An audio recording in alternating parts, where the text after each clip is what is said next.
You open your eyes because something is breathing beyond the fire. It is not human. The darkness hides its body, but you can hear claws pressing into dry earth. Your first decision of the day is whether to move, shout, or pretend to be asleep. This is your life as a prehistoric human. No clock, no locked door, no supermarket waiting nearby. Yet the truth about the next 24 hours is not what most people imagine. You are not a filthy brute running from monsters every minute. You are not endlessly hungry. You are not alone. In fact, the most important survival tool around you is not the sharpened stone beside your hand. It is the sleeping people around the fire. The animal circles once, catches the smell of smoke and humans, then disappears. Perhaps it is a hyena, perhaps a leopard. You never see it clearly. That uncertainty is normal. Your world contains no labels, explaining which sound is harmless and which one means death. You lie still for a few more minutes. Dawn has not arrived, but someone else in the camp is already awake. That matters. Anthropologist David Sampson and his colleagues studied sleep among the Hadza hunter-gatherers of Tanzania and found that different sleep schedules created a kind of natural night watch. Across many nights, there were very few moments when every adult was asleep at the same time. Nobody had planned a guard shift. Different ages and body clocks quietly produced one. Your group may have survived in a similar way. One person wakes to feed the fire. Another checks a crying child. An older adult stirs before dawn. The camp is never completely blind. Soon the eastern sky turns pale. You do not jump up immediately. There is no alarm demanding that you begin work at a fixed minute. Research, led by Gandhi Yedish, compared the Hadza, the San of southern Africa, and the Simani of Bolivia. These communities did not usually fall asleep at sunset. They stayed awake for hours, then slept for an average of a little more than 6 hours, with seasonal differences. So your prehistoric night was not automatically 12 peaceful hours beneath the stars. It was lighter, noisier, more social, and more fragmented than the romantic picture suggests. You sit up. Your bed is not a mattress. It may be grass, leaves, animal skins, or a carefully maintained patch of ground. Archaeologists working at Blombos Cave in South Africa have found evidence that people were arranging grass bedding tens of thousands of years ago. Some plant material may even have helped repel insects. Your ancestors were not indifferent to comfort. They simply built comfort from materials that rotted away long before archaeologists arrived. The fire is now a bed of glowing coals. Losing it would be annoying, but not necessarily catastrophic if your group knows how to make another flame. Fire gives heat, light, protection, cooked food, and a social center. It also creates work. Fuel must be gathered, embers must be protected, smoke must be tolerated. You drink, but not from a clean metal bottle. Water may come from a spring, river, hollow tree, animal track, or temporary pool. You know the landscape through memory. A patch of greener vegetation can reveal moisture. Birds can reveal a water source. Tracks can reveal both water and danger. This knowledge is not a collection of fun survival tricks. It is your map, database, and emergency plan stored inside living minds. A child watches an older person inspect the ground. Nobody opens a textbook. The lesson happens through attention, imitation, correction, and repetition. Among modern foraging societies, children often learn while moving through daily life, gradually joining useful tasks rather than remaining separated from adult work for most of the day. You eat whatever remains from the previous evening, perhaps roasted tuber, perhaps nuts, fruit, marrow, shellfish, or a strip of meat.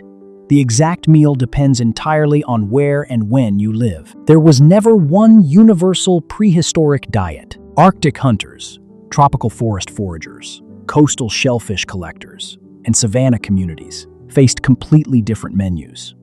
That is the first uncomfortable truth. Prehistoric human is not one job, one tribe, or one lifestyle. It covers thousands of environments and an immense stretch of time.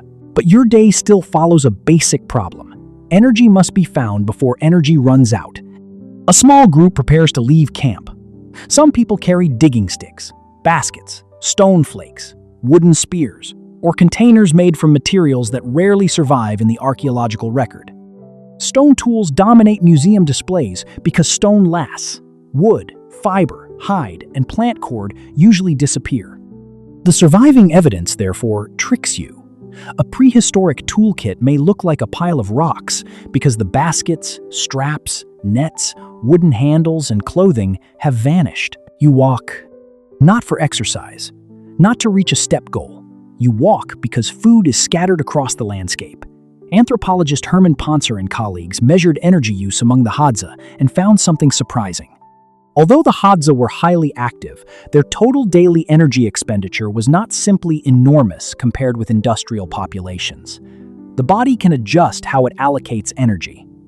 You cannot understand prehistoric life by imagining a modern office worker performing a brutal workout from sunrise to sunset. Your body is built around regular movement, but it is also built to conserve energy whenever possible. You stop frequently. You scan trees. You inspect tracks. You listen. Every pause collects information.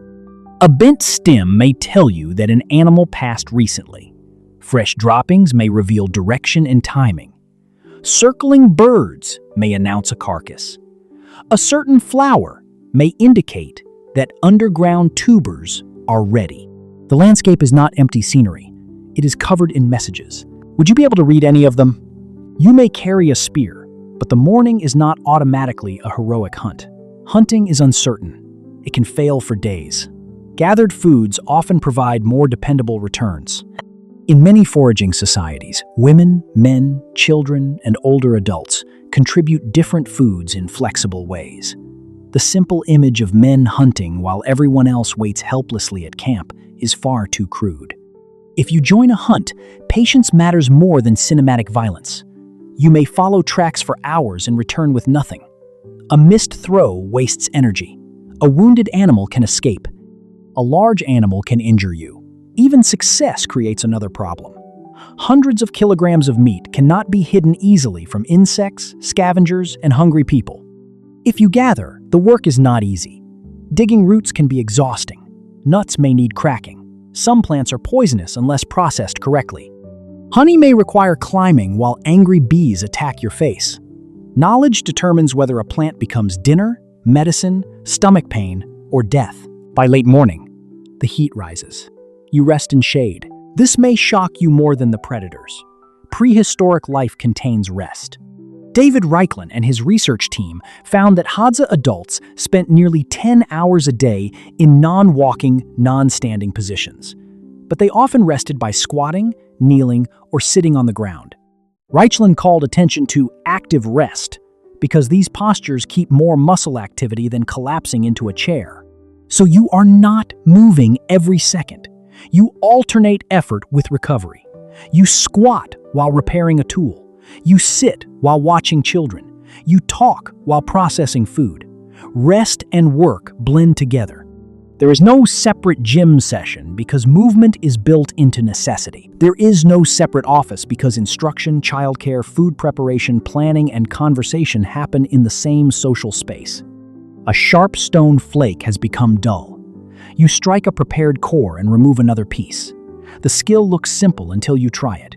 Strike too softly and nothing useful breaks away. Strike at the wrong angle and the stone shatters badly. The flakes can cut skin as easily as meat. At sites such as Blombos Cave in South Africa, archaeologist Christopher Henshelwood and his teams uncovered evidence of remarkable planning and symbolic behavior, including worked ochre, shell beads, and sophisticated stone technology. The people behind those objects were not merely reacting to the present moment. They selected materials, carried them, modified them, and used them within traditions shared by other minds. Your clothing, ornaments, scars, pigments, and tools may tell others who you are. They may signal age, skill, family, status, group identity, or personal history. Prehistory was not a colorless world of identical brown skins and gray rocks. It may have been visually loud. Around midday, a child begins crying. The mother is busy digging. Another adult lifts the child. An older sibling distracts it. Human children are unusually dependent for unusually long periods, and one mother cannot easily feed herself, carry supplies, produce more children, and protect every child alone. Your species solved this with shared care.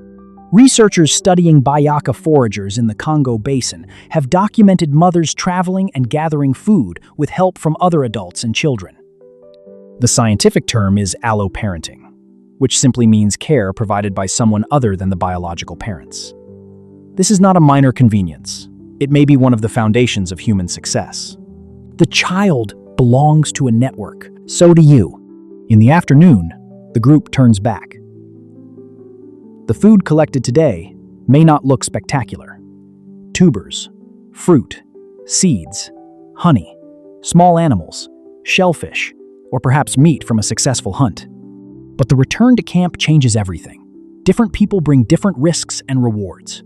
One person failed, another succeeded. Sharing smooths out that uncertainty. If every individual ate only what that individual found, one unlucky day could become a deadly day. Cooperation turns unpredictable food into a more stable collective supply. But sharing is not perfect kindness. People notice who contributes. They remember greed. They gossip. They argue over portions. Generosity creates allies, but reputation creates pressure.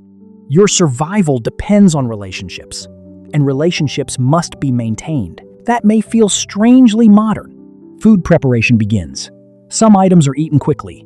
Others require roasting, pounding, scraping, slicing, soaking, or cracking. Cooking does more than improve taste. It softens food, kills many pathogens, and can make calories easier to obtain. But smoke irritates eyes and lungs. Burns happen. Children approach the flame. Scavengers catch the smell. Nothing is free. As the sun falls, the camp becomes louder rather than silent.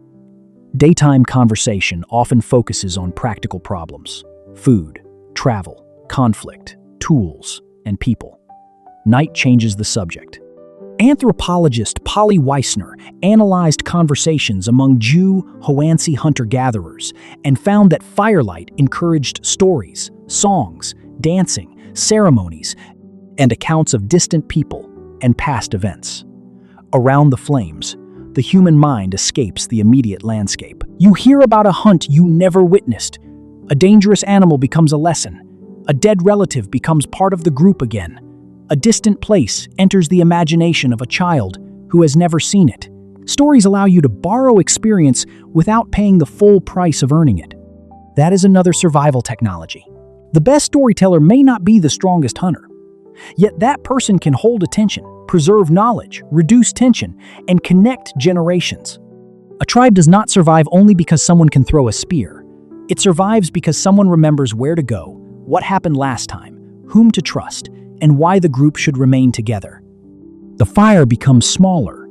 You examine your body. A cut is swelling. A tooth aches. There is no hospital and no guaranteed cure. Infection is a serious danger. A broken leg can change your value to the group and your chance of survival. But injury does not always mean abandonment. Archaeological skeletons sometimes show severe wounds that healed, meaning the injured person lived long enough for bone to repair. Someone likely brought food, offered protection, or slowed the group. Compassion leaves marks on bones. Night settles across the camp. You do not feel safe. Exactly. Safety as a permanent condition barely exists. Weather can shift. Predators can approach. Another group can arrive. A child can become sick. Food can fail tomorrow. Yet you are not crushed by constant panic. The human nervous system cannot remain at maximum alarm all day. You laugh, you flirt, you tease, you tell stories, you repair tools, you watch sparks rise into the dark. This is the greatest surprise of your 24 hours. Prehistoric life is dangerous, but it is not continuous misery. It contains long conversations, shared meals, play, beauty, jealousy, laziness, affection, boredom, and jokes that leave no fossils. Archaeology preserves the broken stone point. It rarely preserves the laughter that surrounded it. Modern people often imagine that progress replaced a life of nonstop labor with comfort. The reality is more complicated. Foragers could face hunger, violence, infant mortality, injury, and environmental disaster. Nobody should romanticize that suffering. But agriculture later created new burdens too. Repetitive labor, crowded settlements, infectious disease, social inequality, and dependence on a narrow range of crops. Civilization did not simply remove hardship. It exchanged one set of risks for another. Your prehistoric day is physically exposed but socially dense. Your modern day is physically protected but can be socially isolated. You have walls, medicine, refrigeration, electric light, and instant information. Yet you may eat alone, sit motionless for hours, ignore daylight, and treat childcare as the private problem of two exhausted people. Your ancestor had fewer possessions, but more shared dependency. You have more personal control, but more personal responsibility. Which life is truly harder? There is no honest one-word answer. The final embers glow. People lie close enough to hear one another breathe. Someone will wake during the night. Someone almost always does. Your sharpened stone is within reach, but it is not your strongest defense. The strongest defense is the group that shares danger, food, children, memory, and darkness with you. You close your eyes. Something is breathing beyond the fire. This time, it is human.